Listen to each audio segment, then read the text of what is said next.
श्री सद्गुरु महाराज की जय। परमाराध्य देव संत सद्गुरु महर्षि में परमहंस जी महाराज की वाणी। सत्संग सुधा सागर। बंदी गृह में स्वतंत्रता नहीं।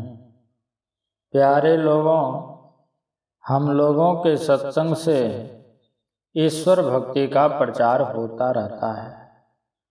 इसी विषय का हम लोग मनन करते हैं। ईश्वर भक्ति में 3 बातें परम आवश्यक रूप से होती हैं: स्तुति, प्रार्थना और उपासना। इन तीनों में से किसी को हटाने से भक्ति पूरी नहीं होती। इसलिए हम लोग नित्य प्रति नियमित रूप से इन तीनों कामों को करते हैं।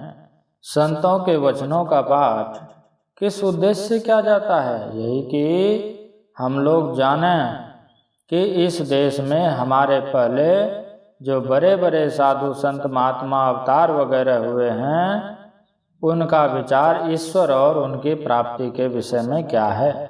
इसलिए हम लोग अवतारों और सब संतों की वाणियों का पाठ सत्संग में किया करते हैं। मुक्ति को उपनिषद भारतीय संतवाणी से पहले की है। इसमें श्री राम हनुमान जी को उपदेश देते हैं, नित्यानंद प्राप्त करने के हेतु ईश्वर की भक्ति करके मुक्ति को प्राप्त करो। जीव शरीर और संसार में बंदी हो गया है, उसका इससे छूट जाना उसकी मुक्ति है। इस बंदी गृह में पड़े रहने से स्वतंत्रता नहीं है। स्वतंत्रता नहीं रहने से अवश्य कष्ट होता है। शरीर और इंद्रियों के घेरे में रहने से चेतन आत्मा विषयों की ओर रहती है। विषयों में रहने से चंचलता रहती है और तृष्णा बढ़ जाती है। चेतन आत्मा तृष्णा की डोरी पर दौड़ती रहती है।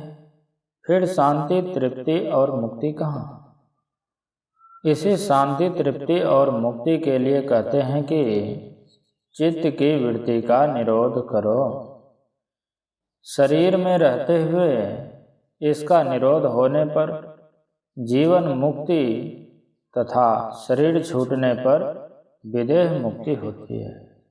पुनः श्री राम ने बताया, मेरे स्वरूप का ध्यान करो। मेरा स्वरूप अशब्द, अस्पर्श, अरूप, अविनाशी, अस्वाद, अगंध, अनाम और गोत्रहीन दुख हरण करने वाला है। मेरे इस तरह के रूप का नित्य भजन करो। अशब्दम स्पर्शम रूपम व्ययम तथा औरसम नित्यम गंध वचयत।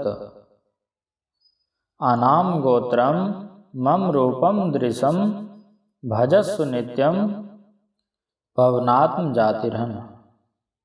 इस ध्यान में बड़ी एकाग्रता की जरूरत है, क्योंकि एकाग्रता में सूरत का सिमटाव, सिमटाव में उसकी ऊर्ध्वगति और ऊर्ध्वगति से ही मायिक आवरणों से पार कर परमात्म स्वरूप का ग्रहण हो सकेगा।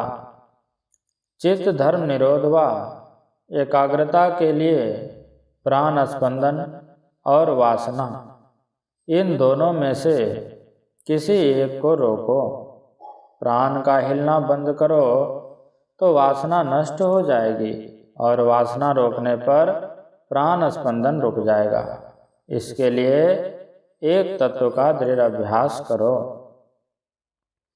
ऐसा करने से जैसे बहुत जाड़े के समय हेमंत ऋतु में कमल का नाश हो जाता है, इसी तरह जो एक तत्व का दृढ़ अभ्यास करेगा तो वह काम वासना का नाश करेगा और वही परमात्म स्वरूप को प्राप्त कर परम शांति को भोगेगा।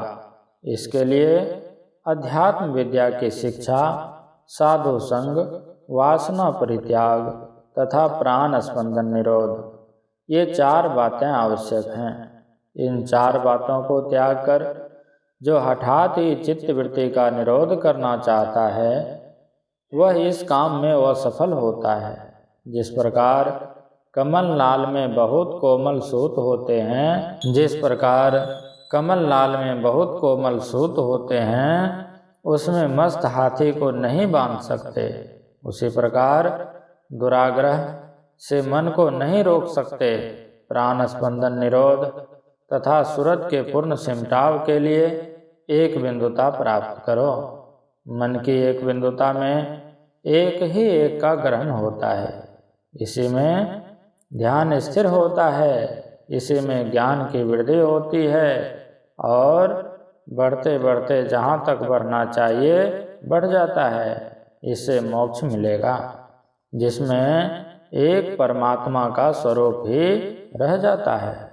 तब संसार को देखते हुए भी साधक ब्रह्म को ही देखता है, तब वह ब्रह्म स्वरूप ही हो जाता है। बोलिए प्रेम से श्री सद्गुरु महाराज की जय।